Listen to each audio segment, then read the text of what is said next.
welcome back to my channel. So things have been pretty hectic here. I took my dog to the vet a few weeks ago because she had a lump in between her toes on her right foot, and we also noticed that she was getting a few other little lumps and bumps after we'd made the appointment about her foot. So we asked the vet to basically take a look. Now, my dog has always had a lump in her ear since she was a very small puppy, and we took her to the vet about it, and he said that he didn't know what it was. He didn't do any investigations or anything like that. So we just got told that it'll probably go away on its own. Anyway, roll on 4 years and it's still there. It hasn't gone anywhere, hasn't got any bigger. Sometimes it goes a bit softer, but otherwise it's usually just like a small hard lump in her ear. And she's been getting like the odd lump over the years, which we've treated like a heat lump, and we've treated it like heat lumps and they've disappeared, so we just presumed they were heat lumps. Anyway, we took her into the vet and they decided to take some samples to see whether they could find out what they were, hoping that they were just fatty tissue lumps and nothing was untoward about it. Unfortunately, the results came back to say that our 4-year-old Labrador, who will be turning 5 in July, has what's known as mast cell tumours. Now, in humans, we can get a condition called mast cell activation disorder, or mast cell activation syndrome, also known as MCAS or MCAD, where we have an allergic reaction to something and we can get into such a bad way with that reaction, we can get into anaphylaxis quite frequently. The same thing is applying here with my dog. So basically she has allergens that set off a histamine response, which is causing tumours. Now, in dogs, mast cell activation develops tumours rather than allergies. Now, it can cause allergic reactions like skin irritations and things like that, and in very, very, very rare cases it can cause anaphylaxis. However, in most dogs it usually just causes itchy lumps and bumps, which are known as mast cell tumours. However, unfortunately, mast cell tumours are also a type of cancer. So my dog theoretically has been diagnosed with cancer. It is treated the same way as you would treat a cancer, pretty much like a skin cancer mainly. However, my dog, instead of only having 1 or 2 lumps, is actually riddled with them. So we got told that she needs to have some biopsies done in order to grade them. Now, the grading system goes between 1 and 3, depending on the severity. But in order to do the biopsies, she would have to have an ultrasound to basically see whether the histamine had caused the lumps to spread to her internal organs, like her bowel, her liver, her kidneys, and things like that. Luckily for us, she went in to have her biopsies done last week, and lucky for us, she has not got any sign of the mast cell tumours spreading to her liver or any of her internal organs or even her lymph nodes. It's basically just under the surface, like on the skin and under the surface of the skin type lumps. So they took the biopsies, and this morning we got the result. They've basically stated that it is a low to medium grade mast cell tumours, which corresponds with the histology report that we had the other week. Because it hasn't infiltrated and spread to her internal organs as of yet, and we're hoping that it won't, then she doesn't need invasive, over-the-top, extreme chemotherapy. She will need like tablet form or and some some sort of steroid or things like that in order to help try and maintain this. She'll probably be on a lifelong term form of Piriton as well to stop the itching. She will end up on a chemotherapy drug, if not 1 or 2 of them, and she'll be on a steroid in order to help to keep her out of pain and basically stop it from spreading, basically. So hopefully, like, this will help. It's basically treated in a very strange way. We won't know till Tuesday next week what type of treatment she will be on. We're waiting for oncology to come back with exactly what treatment she needs to be on. We are thankful that it is not a grade 3, because obviously that would have been the worst type of grading for us. And we are so thankful that she doesn't have any tumours in her internal organs or lymph nodes, which means that hopefully she'll be around for a little bit longer, and she'll be around for a lot longer than we expected. We thought we might have had to make some really tough decisions, but lucky for us, she's actually, we got told she doesn't know she's got it. She's not in any pain or anything like that, which is good. I mean, she's still a lively, bouncy Labrador. Like, she's like literally just so adorable. And she's just so full of energy and so full of beans. Like, you wouldn't think honestly there was anything wrong with her. So yeah, we've kind of had a bit of a turmoil type of couple of weeks with the dog being diagnosed. Like, my dog is, she's not an assistance dog, and I know in America a service dog is classed as an assistance dog here in the UK.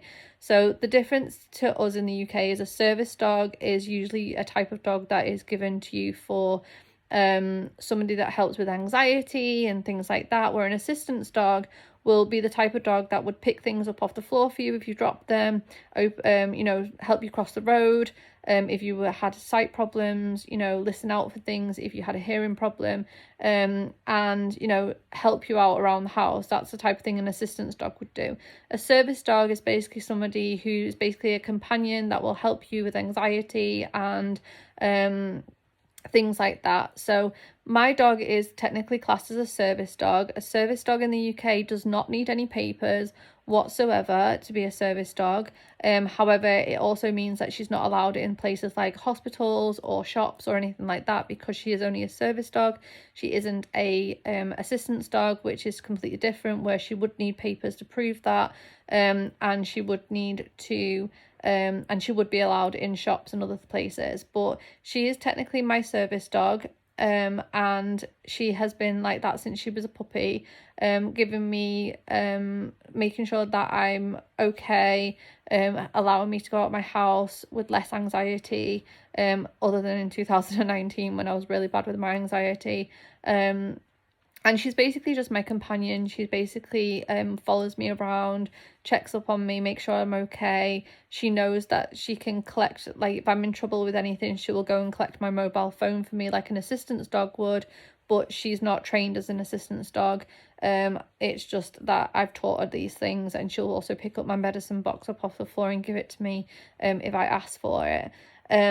Because she got sick, before she got sick, we decided to get a smaller dog as well. So we got our Maltipoo, and we got our Maltipoo because my service dog, like Belle, my Labrador, she was getting a little bit more anxious because obviously I was away sometimes, because obviously I have a lot of appointments and I can't take her to them because she's not an assistance dog. I was working in the hospital to do volunteer work, so she was in the house and she was kind of like getting really, she was fretting. Like, anxiety was probably the wrong word. She was fretting more, and she just seemed to be a little bit low mood and not really wanting to interact much, and she just seemed a little bit off. That could have been the fact that she had illnesses that we didn't know about, because obviously we're human, we're not dogs, we don't know what they feel really. But she just seemed a little bit withdrawn, and I thought it would help because obviously with her being such a big dog and I have to use my wheelchair a lot. My wheelchair is like a 42-kilogram wheelchair. That's without me in it. So when I'm in it, it's a little bit heavier. And I can be stationary in my wheelchair and my dog can literally pull me in my wheelchair with it stationary on the floor.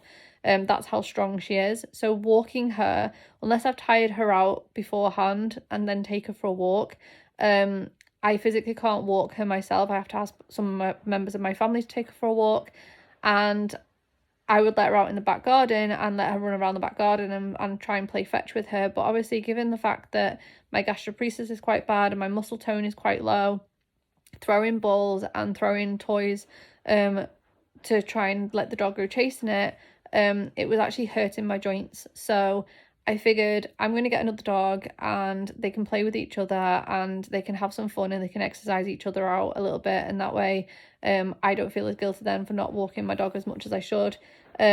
So I got another dog, and she's so tiny but she's so funny at the same time, and they basically love each other so much. Like, they run around the garden chasing each other. Like, my Labrador has basically had a new spring for life, and she's just so happy now. Her mood has calmed down a little bit. Like, she's a little bit calmer. Like, she doesn't bounce around as much and she doesn't jump on your knee as much. Like, before she used to think she was like a lap dog. Now, like, she's a lot calmer. She'll stay on the floor and she'll basically just play with the puppy all the time, and she's just so happy. I'm just so thankful that she has a little play friend, because we have the cat, but obviously the cat doesn't like playing with dogs. So and our cat's like nearly 9 years old, so she's really not in the mood to be messing with dogs. So yeah, we kind of got another dog to kind of help with to play with our Labrador, and they play really well and they run around the garden with each other, and we still take them for walks. But you know, it does help during the day when I can't physically take her, or if I'm having a really bad flare day, that I can just let them out in the yard and they can literally just chase each other, which is really nice to see. So to see that she's not being affected too much by this illness has been amazing. But obviously I've had a lot of other things to go on with as well. Like, not only has my dog been diagnosed with like technically a cancer, you know, I've been diagnosed with like other things, and I've literally just lost one of my closest friends on Instagram to cancer. So it's been quite a turmoil last couple of weeks, and you know, I'm still struggling to process a lot of stuff. But, you know, I just want you guys to know that, you know, no matter whether you have fur babies or not, like, I have like human babies and I have fur babies too. My human babies are not babies anymore. Like, my youngest is 11, but like, they'll always be my babies. But it's a case of, you know, regardless of whether you have fur babies or not, when they get sick, they're part of the family, and when they get sick, it does take a lot out of you. And like, we have a lot of sickness in my family. Like, it is ridiculous. Like, I'm like probably the worst. And then on top of that, I have 3 children that all have Ehlers-Danlos syndrome. My son has a kidney condition. My daughter has rib protrusion. And you know, there's a few other things going on. My Phil has eosinophilic esophagitis, or EOE. He's also got EDS. And you know, COVID's been going around, so it's just been so strugglesome lately. But I'm hoping to try and post more content as much as possible. But I just wanted to let you know that if I've not been on for a while, this is why. I've just been really struggling with a lot of things. I'll come back on and explain about my other diagnosis again another time. But at the minute, I just wanted to let you guys know that yes, my dog does have cancer, but she's okay, and there is a way of giving her treatment. So hopefully she'll become in remission, and she'll be with us for a long time to come. Still, she may not have the life expectancy of a Labrador would normally have without having the cancer, but she will definitely be with us a lot longer than we anticipated originally. We thought, like I said, we would have had to have made some really tough choices about what would be in her best interests, and now that we've been told that she's got low to medium grade tumours, and that it's not as invasive as we thought, they're hoping that the treatment that they're going to put her on is going to maybe help these tumours go into a remission state, and she'll be with us for quite a long time. So I'm quite happy about that. So I thought I'd bring some bad/good news to you guys. But that's why I've been missing for the last couple of weeks, because I've basically been, you know, stressing about my dog and, you know, worrying about her, because like I said, she is a member of the family, and you know, I love her to pieces. She's literally my companion, and my other dog is just as much as my companion, and I really hate it when one of my animals is sick. And we do have a few of them. Like, we have 2 turtles, a cat, 2 rabbits, 2 dogs. We did have 2 cats originally, but unfortunately one of them passed away. It got run over, so a few years back now. So we've only got 1 cat, but we do have 2 rabbits, 2 dogs, and 2 turtles. So, you know, I do try and make sure that they're all healthy and you know, they get the best life ever. You know, they're all well fed and well looked after, just like my kids. And you know, I always tell people when they ask me like, how many pets do you have, I'm like, 2 dogs, 2 rabbits, a cat, and 3 monkeys, and 2 turtles. And they're like, 3 monkeys? And I'm like, yeah, the kids. And they're like, oh right, okay, I get you. So because, you know, we all call our kids our little monkeys, but you know, sometimes they can be real monkeys, but you know, at the same time, you know, I love them to pieces, and they basically just make up my family, and I love them to pieces. So yeah, been a stressful couple of weeks, but hopefully things will improve. Like I said, health wise, don't even get me started. But as far as my dog goes, things are looking brighter. So if anyone already knew about it, because obviously I mentioned on Instagram about her being diagnosed with cancer and being poorly a few weeks when we first found out. If anyone's been praying and things like that, thank you so much, because it's obviously worked, and our dog is doing so much better. She's healing from her biopsies. They took 3 off her, so she's healing from them, but other than that, she's doing phenomenally well, and she's hopefully will start treatment in the next week or 2, and we can get on top of this cancer. So fingers crossed, and I hope you guys are enjoying the sunshine. I know my dogs are enjoying the sunshine currently in the garden. Phil's outside. He's currently poorly at the minute with the pandemic, unfortunately. So he's staying outside to kind of protect me while I'm in the living room. And the dogs are outside playing with each other, and the cat's asleep, and I threw the kids out to go and get some vitamin D in the system. So I thought I'd take this rare opportunity to come and talk to you guys and just have 5 minutes peace and quiet, really. Sorry about the noise in the background, it is the washing machine. But yeah, I just hope you guys are enjoying the sunshine while it lasts, and just having the best Easter holiday if you're still on holiday from school. My kids go back on Monday, so I'm just kicking them out to enjoy the sunshine while they can, because we never know in the UK when the weather's going to change. So enjoy the sunshine, stay safe, stay happy. I love you guys. If I have any further updates with my dog, I will let you guys know.